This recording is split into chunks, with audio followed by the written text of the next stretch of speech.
నమస్తే, నా పేరు Swapnika Valmiki. Welcome to story board. Congress party అధికారంలోకి వచ్చాక ఎన్నికల ముందిచ్చిన హామీల అమలుకు శ్రీకారం చుడుతోంది.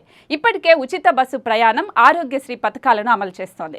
తాజాగా యువతుల సాధికారతను పెంచే ఉచిత స్కూటీ పథకం అమలు చేయబోతోంది. 18 ఏళ్లు నిండిన అమ్మాయిలంతా ఈ పథకానికి అర్హులే. ఈ పథకాన్ని ఆన్లైన్లో అప్లై చేయాలి. అయితే దరఖాస్తు చేయడానికి ఉండవలసిన అర్హతలేంటి, కావాల్సిన డాక్యుమెంట్స్ ఏంటి అన్నది ఈ స్టోరీ బోర్డులో చూద్దాం. ముందుగా ఉచితంగా స్కూటీ పొందాలంటే మీకు ఏ అర్హతలు ఉండాలో చూద్దాం. నెంబర్ 1, ఉచిత స్కూటీ కోసం దరఖాస్తు చేసుకునే యువతి తెలంగాణ పౌరురాలై ఉండాలి. ఈ పథకం కేవలం అమ్మాయిలకు మాత్రమే. నెంబర్ 2, ప్రస్తుతం ఆ అమ్మాయి వయసు 18 ఏళ్లు దాటి ఉండాలి. అమ్మాయి ఇంటర్ పాస్ అయి ఉండాలి, చదువుకుంటూ ఉండాలి.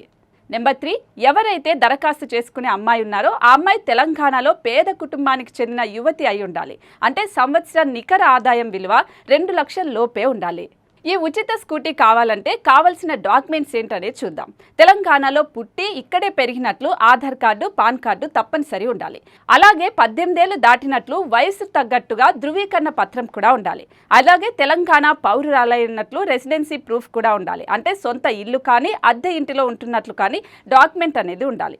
అలాగే వార్షిక ఆదాయం ఇంతకుముందు చెప్పినట్లుగానే నెలకు 2 లక్షల లోపు ఉన్నట్లు ధృవీకరణ పత్రం, అలాగే caste certificate, mobile number, email ID కూడా తప్పనిసరిగా ఉండాలి. ఇవన్నీ ఉన్న తర్వాత దరఖాస్తు చేసుకోవడానికి ఒక పాస్పోర్ట్ సైజ్ ఫోటో కూడా తప్పనిసరిగా ఉండాలి. అలాగే ప్రభుత్వ అధికార వెబ్సైట్ అయిన telanggana.government.in లోకి వెళ్ళాలి.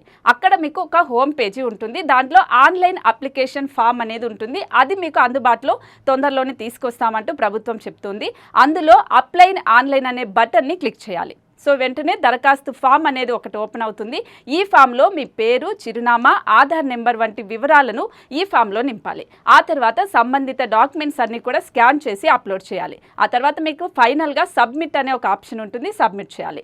ఆ తర్వాత దరఖాస్తుల ప్రక్రియ పూర్తయ్యాక ప్రభుత్వం ఈ దరఖాస్తులను పరిశీలించి అలాగే అర్హతలు, పత్రాలను కూడా పరిశీలించి అన్నీ సరిగా ఉంటే వారిని అర్హులుగా ప్రభుత్వం ప్రకటిస్తుంది.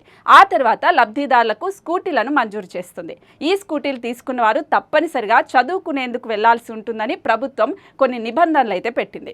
కాబట్టి ఎవరైతే తెలంగాణకు సంబంధించిన మహిళలు, అమ్మాయిలు ఉన్నారో కేవలం అమ్మాయిలకు మాత్రమే, మళ్ళీ చెప్తున్నా 18 ఏళ్లు దాటిన అమ్మాయిలు, చదువుకోవాలి, ఇంటర్ పాస్ అయిన వాళ్ళకి మాత్రమే ఇప్పుడు నేను చెప్పిన రూల్స్ అండ్ రెగ్యులేషన్స్ అన్ని పాటించి దరఖాస్తు చేసుకోండి.